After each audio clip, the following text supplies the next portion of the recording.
Hello, this is Doth Nihilus. Today is March 30th, 2023. In case you need to know, I actually memorized the date today. All I know is that it's Thursday. It's Thursday, but generally I only know what day it is. I don't really know the actual date. But that said, today's card is Adjustment. This card is traditionally in the tarot known as Judgment. And the reason it's called Adjustment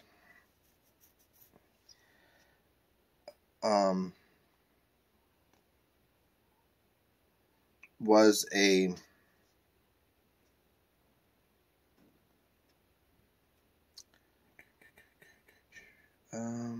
I remember there was a thing. I'm reading from Understanding Aleister Crowley's Thoth Tarot by LAMED Duquette.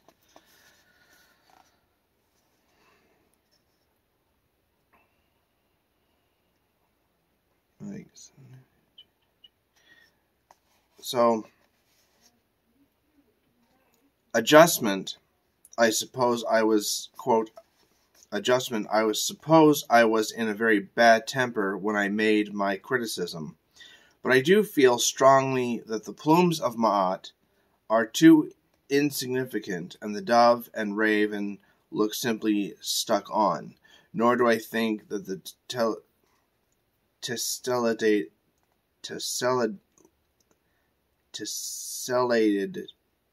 tessellated pavement is quite right. So, long story short, the symbolism here is about balance, about equilibration, and the figure's ostrich plumage is a reference to the Egyptian goddess Ma'at, who is the goddess of truth and justice.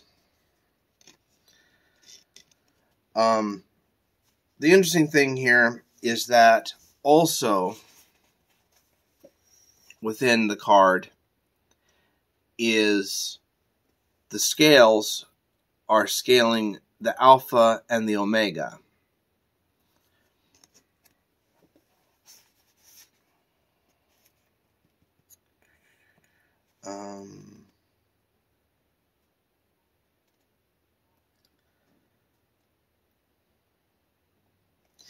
The interesting thing is that this card also incorporates, I'm probably going to butcher this, but it's the Pistis Vesica, which is a mystical geometrical measure that's immeasurable.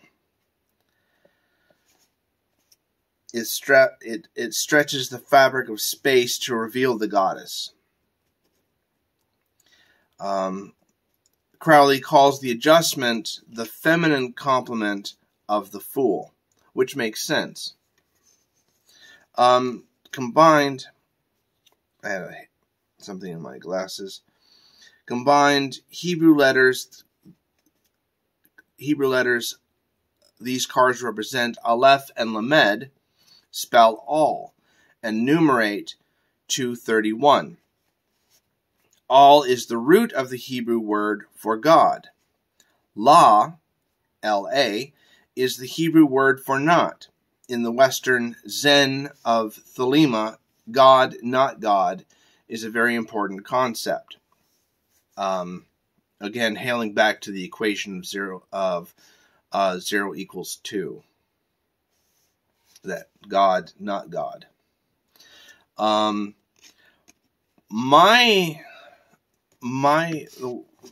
When I look at this card, I see the spheres of the multiverse, and I see the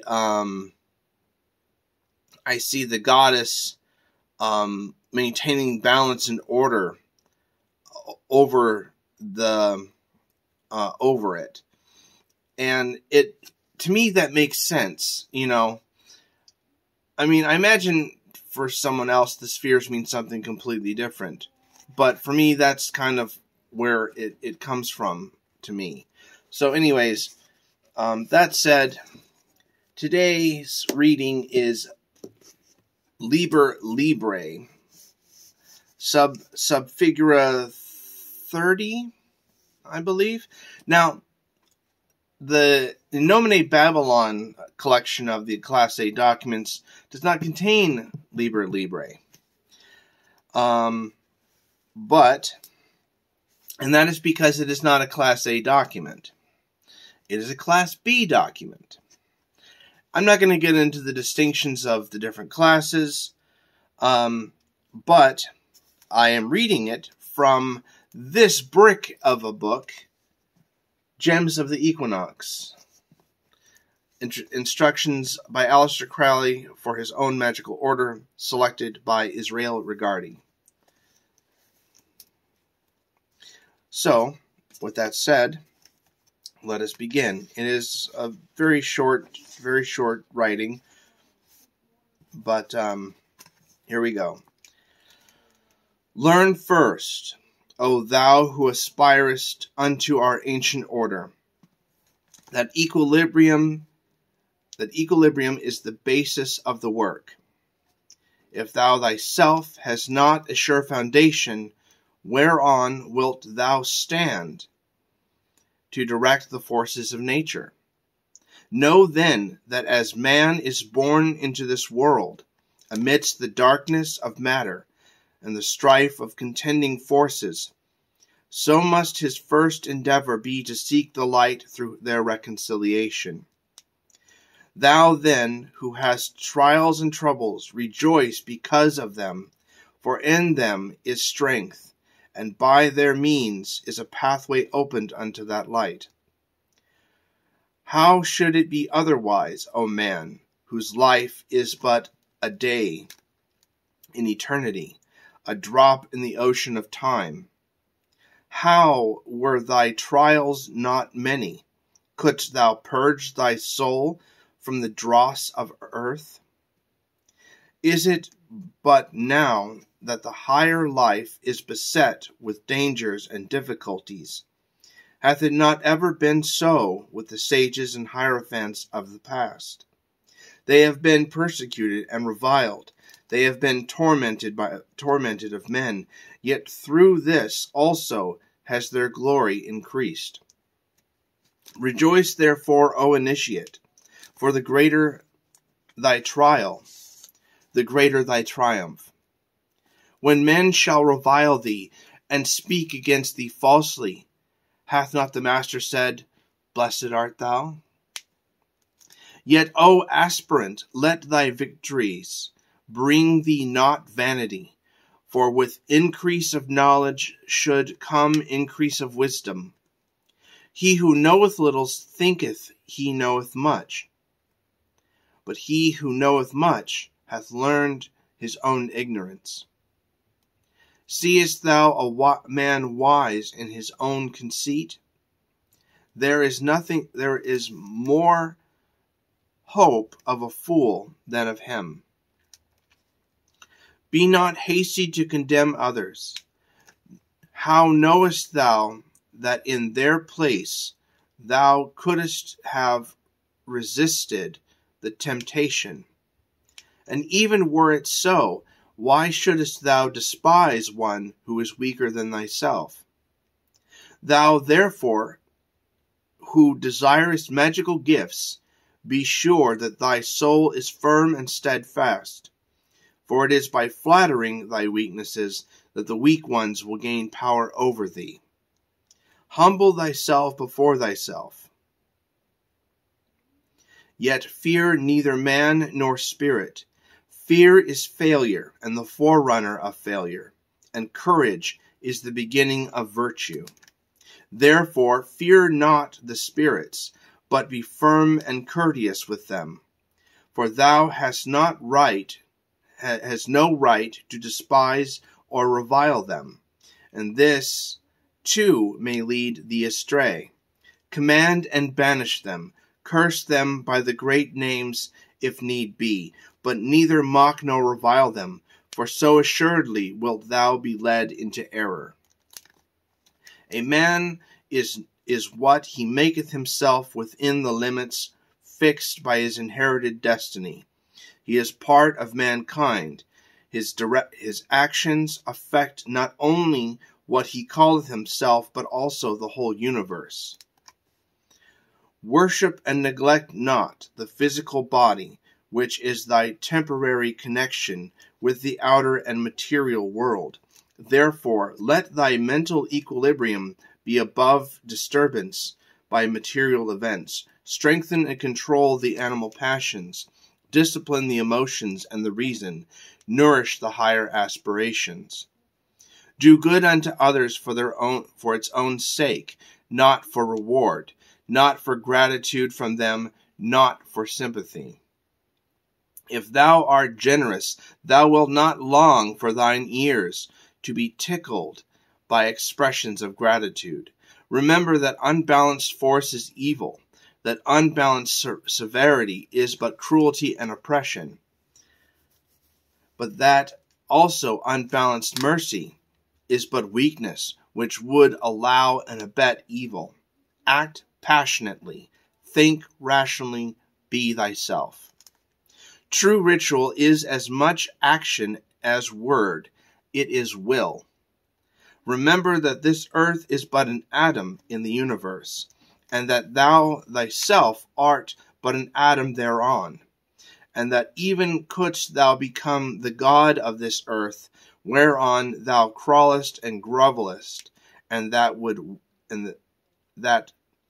thou wouldest even then be but an atom, and one among many. Nevertheless, have the greatest self-respect, and to that end sin not against thyself. The sin which is unpardonable is knowingly and willfully to reject truth, to fear knowledge, lest that knowledge pander not to thy prejudices. To obtain magical power, learn to control thought. Admit only those ideas that are in harmony with the end desired, and not every stray and contradictory idea that presents itself. Fixed thought is a means to an end. Therefore, pay attention to the power of silent thought and meditation. The material act is but the outward expression of thy thought, and therefore hath it been said that the thought of foolishness is sin. Thought is the commencement of action. If a chance thought can produce much effect, what cannot fixed thought do? Therefore, as hath already been said, establish thyself firmly in the equilibrium of forces, in the center of the cross of the elements, that cross from whose center the creative word issued in the birth of the dawning universe. Be thou therefore prompt and active as the sylphs, but avoid frivolity and caprice. Be energetic and strong as like the salamanders, but avoid irritability and ferocity. Be flexible and attentive to images like the undines, but avoid idleness and changeability. Be laborious and patient like the gnomes, but avoid grossness and avarice. So shalt thou gradually develop the powers of thy soul, and fit thyself to command the spirits of the elements. For wert thou to summon the gnomes to pander to thine avarice, thou wouldst no longer command them. They would command thee. Wouldst thou abuse the pure beings of the woods and mountains to fill thy coffers and satisfy thy hunger of gold? Wouldst thou debase the spirits of living fire to serve thy wrath and hatred? Wouldst thou violate the purity of the souls of the waters to pander to thy lust of debauchery? Wouldst thou force the spirits of the evening breeze to minister to thy folly and caprice? Know that with such desires thou canst but attract the weak, not the strong, and in that case the weak will have power over thee. In true religion there is no sect. Therefore take heed that thou blaspheme not the name by which another knoweth his God. For if thou do this thing in Jupiter, thou wilt blaspheme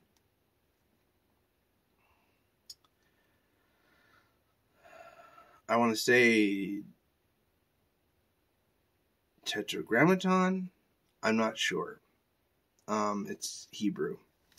I'm still working on my Hebrew. And in Osiris, ask and ye shall have, seek and ye shall find, knock and it shall be opened unto you. So that's Librae. And there's so much from that I got from this writing itself. One of the things that it talked about was about balancing the opposites. Uniting the opposites, and through that seek the light through their reconciliation.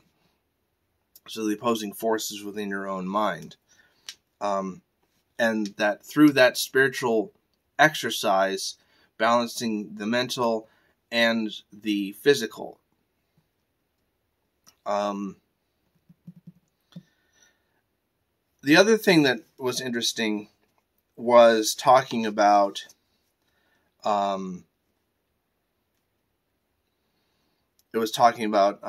not being hasty to condemn others.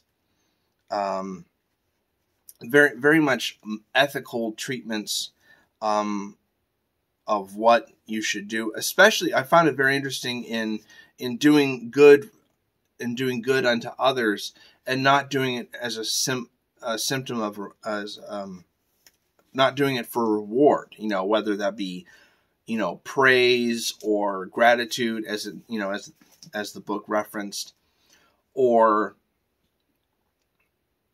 even doing it for like heavenly reward, which is very much what, a lot of Christians do, is that it's all about, I'm doing good so I can get into heaven. Some of the other things that I thought were interesting about was like, maybe it'll itch my brain if I look at it. It's not about like, not being too strong, not being too, being too merciful. It's about, again, Librae is about balance. It's about, moderation within your actions as much as it is about moderation in your thoughts. I find interesting, the sin which is unpardonable is knowingly and willfully rejecting truth, to fear knowledge, lest the knowledge pander to thy prejudices. And that is a major thing in our very relevant to our modern day, with politics and personal prejudices and stuff like that. And that the truth should be secular. It should not pander to one specific group or one specific side or whatever. The truth should be the truth regardless. And it should not, the truth should be reflective of our reality. It should not be reflective of our particular worldview or perception. And that's my personal belief. And I try to live that. I try to have the truth be a reflective of my worldview instead of my worldview reflecting my truth. And being true to yourself, which is one of the aspects of Librae in here, is definitely very important. I think the biggest betrayal that one can commit, is the betrayal of themselves, their integrity, and whatnot. But anyways, that said, I hope you guys liked the reading and the discussion, and I hope that you are having a wonderful day. And that said, this is Doth Nihilus signing out, 156.93.